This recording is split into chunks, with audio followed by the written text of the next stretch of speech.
Hi, I'm Bonnie Kemke. Welcome to my studio and welcome to Quilting on a Thread. So I'm here again, still in front of my new Cutie Breeze, the as yet unreleased frame from the Grace Company. And I've finished the stitch work in my current zone, and I'm going to be shifting horizontally. So I want to shift to the right. I want to bring this quilt over this way so that I can get to this next horizontal zone. So I want to share that with you. As I show you how I rehoop, it'll make things easier for you in your rehooping and, just improve your general journey using the Cutie Breeze. Now, I can normally do this pretty fast, pretty quickly. And it'll take me a little longer as I walk through the process with you. But bear with me because along the way I might be giving you some tips that will make hooping and rehooping easier for you. So without further ado, let's get started. Okay, so the first thing that I do is I go ahead and take these coils off. And the reason why I take the coils off is they just get in the way trying to remove these back clips. And they're very easy. Now remember, I flip mine around and clip them into, well, not clip them, but rest them into the lip on the back of these clips underneath the quilt body itself. So now I'm going to just go ahead and pull all three of them up. And I just do it all at the same time so I don't forget one of them and then wind up struggling with it and wonder, why am I struggling? So the next thing I do is just slide them out because they slide in and out so easily. So let's just take all three of them off.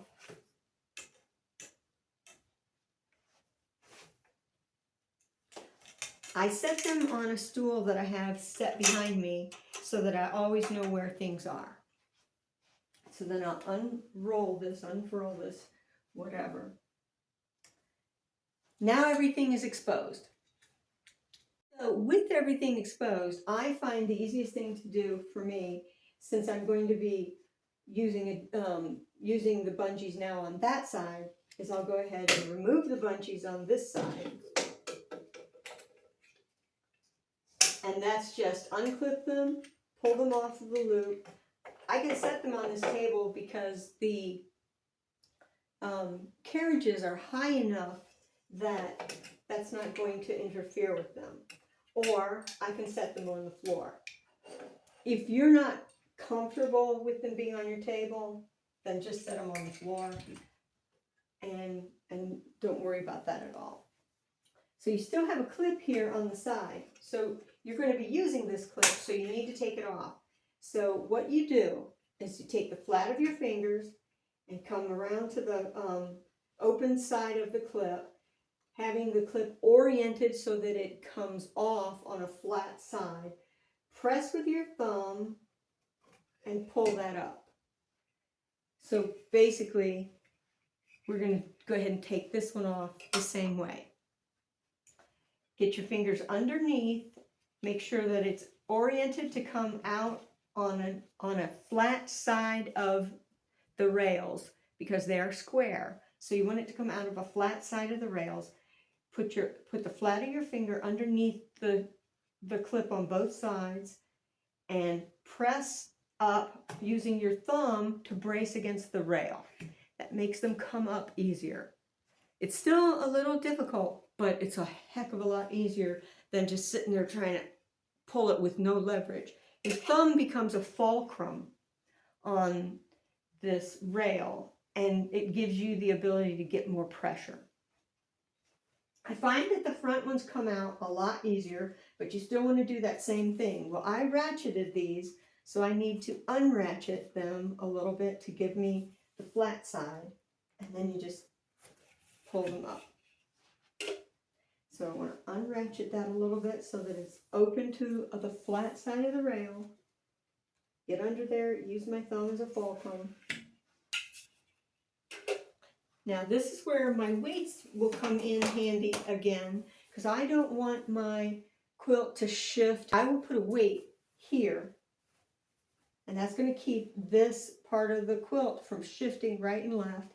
And I'm going to put the second one here, but when I remove the clips, I'll be moving one of these to the back. So let's move this over,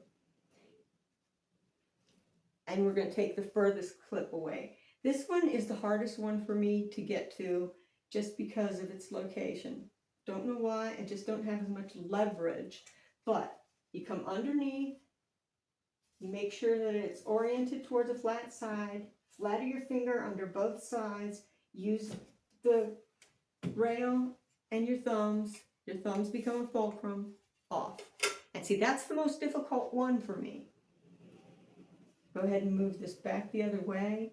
This is a good time to go ahead and put a weight over here just to keep things in place, because now things are going to shift around a little bit on you if you don't have something keeping it in place. So make sure that's oriented to where you're at a flat side. Get your fingers underneath there and pull up. So now I'm going to go ahead and I just want those parallel to one another, and then I get this third one off the same way.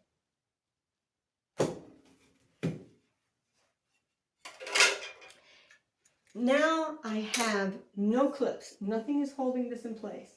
I'm going to move the machine to this end, holding on to the quilt to keep it from shifting around too much. I want to try and keep everything like moving smoothly and keep the same line of horizontal orientation, if you will, because that way I'm working in a, working in a straight line across. And so you just pull this. And these weights are almost necessary. Well, they are necessary.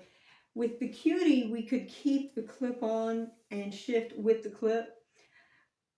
With my setup, there is no way I can keep that back clip on and shift because it holds onto the rail so tightly. So rather than ruin my quilts, this is what I'm going to be doing. So you want to keep in mind that 8-inch off of the back rail, the side rail. So my stitch work is going to start over here somewhere. So 8 inches is what I'm looking for, and that's an approximation. And as long as I have 8 inches and quilt space here, and 8 inches and space to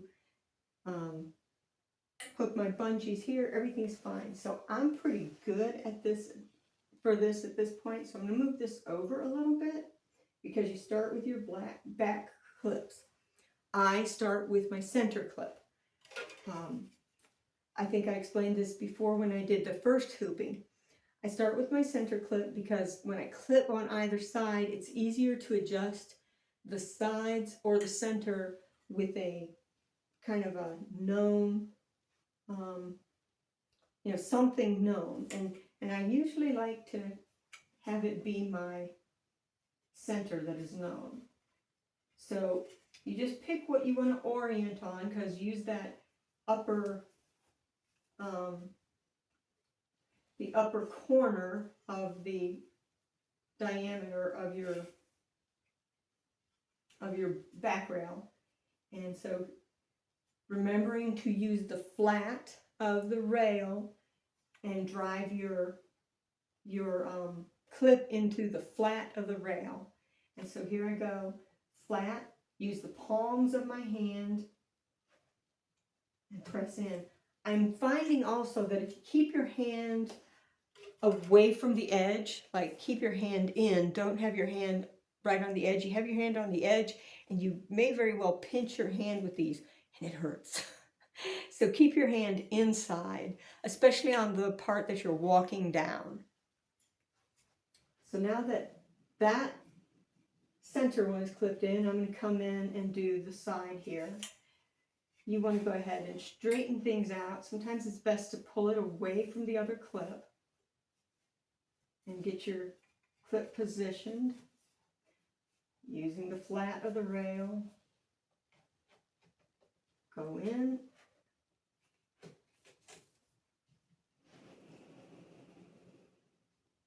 And we no longer need the seed bags, the weights. So we want to go ahead and position this out.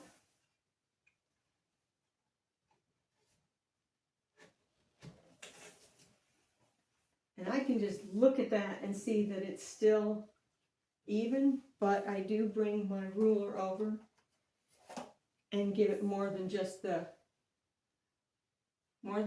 eyeball.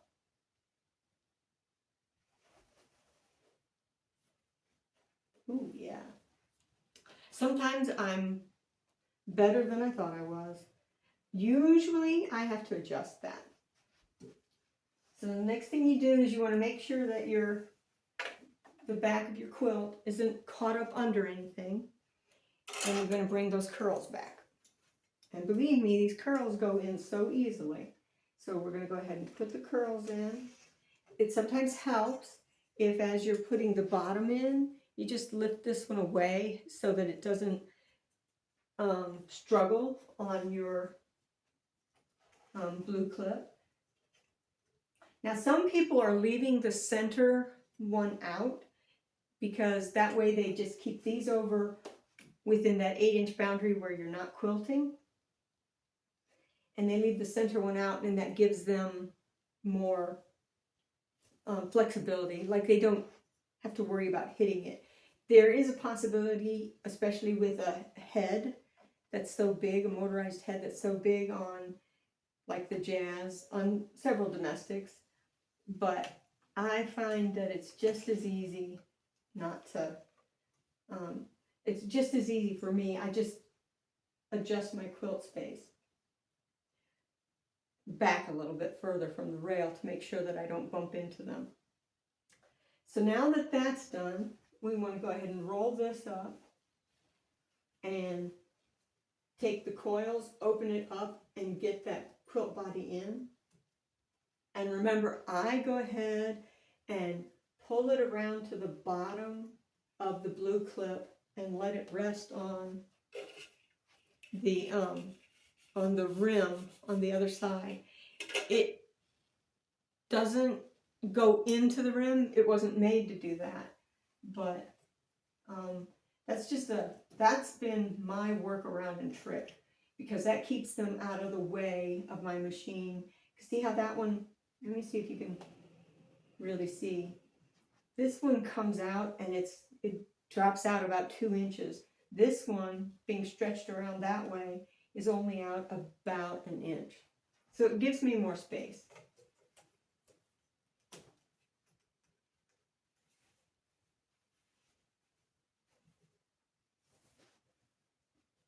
So after I do that, I continue straightening things up. I'm constantly giving things a good straighten up.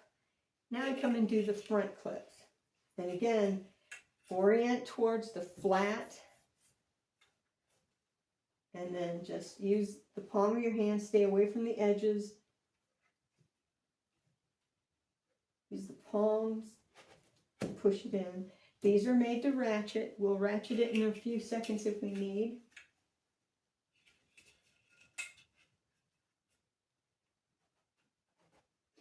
It makes no difference whether you orient these with reading the Cutie up or, it can be upside down. It makes no difference.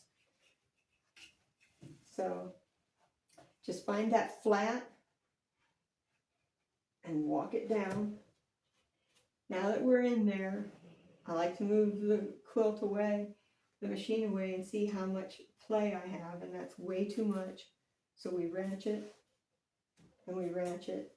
That may still be too much. This one needs to ratchet a little bit more because there was more play on that side. Nope, that's a little too tight. There we go. Half a ratchet back. Okay. So then the next thing I do is the side one. Just put that in. Now I'm going to bring this one in. I have to have this open to the outside. and then I bring my bungees over, and notice I had them setting on my table. They've been sitting on my table the whole time that I've been working today.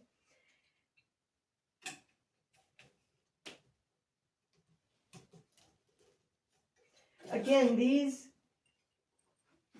this goes over the curls on either side of the side clip. So, all right, so this front one here, or the rear one here, I just bring over and clip into the backing and the batting. This one, I like it to be oriented down further because I'd be putting it right here. I like it to be oriented down a little further. It's just a personal preference. It is probably not necessary anymore, but it was necessary for me with the original Cutie. But I don't think it's necessary anymore because we can't really get that far with the machine. It's just, that's what I like to do. Again, I think I explained before, don't let the elastic overstress itself, because if you do, you'll wear the elastic out.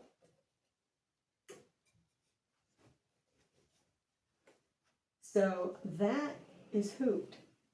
And what I want you to notice about this is it's very smooth. There's a good bounce to it, but it's not like flopping. And that's what you want. You want something that looks like it's smooth and level. It's level going front to back. It's smooth going side to side. It's going to dip a little bit here where you don't have anything except for the bungees holding it, but it's not, that's not going to interfere with the work that you're doing. What would interfere with the work that you were doing is if the whole quilt was bouncing around like that. You don't want that. So that's why these bungees are here. They're holding this to keep it from doing, it's not going to sway around and bounce around like that unless you literally sit here and bounce it. That's keeping it smooth and level, and that's what you want. It's not too tight. You can depress it. It's not too tight. And a lot of people will tell you you should be able to reach your finger up and grab your finger, and that's true. You want to be able to reach your finger up and you can figuratively grab it, but you can't like get a hold of it. You can just nip at it. There's also a penny test where you can drop a penny on it from 6 or 8 inches up, drop a penny, and it should hit the quilt body and bounce up, but it shouldn't bounce like a ball. It shouldn't hit and sink in. It should hit and do a little hop, just a little tiny hop. I don't have change around the house, so I don't do the penny test. I just do the nice flat surface. That's my hooping, and I hope that helps you on your journey. And I hope to see you again here on Quilting on a Thread. Bye-bye now.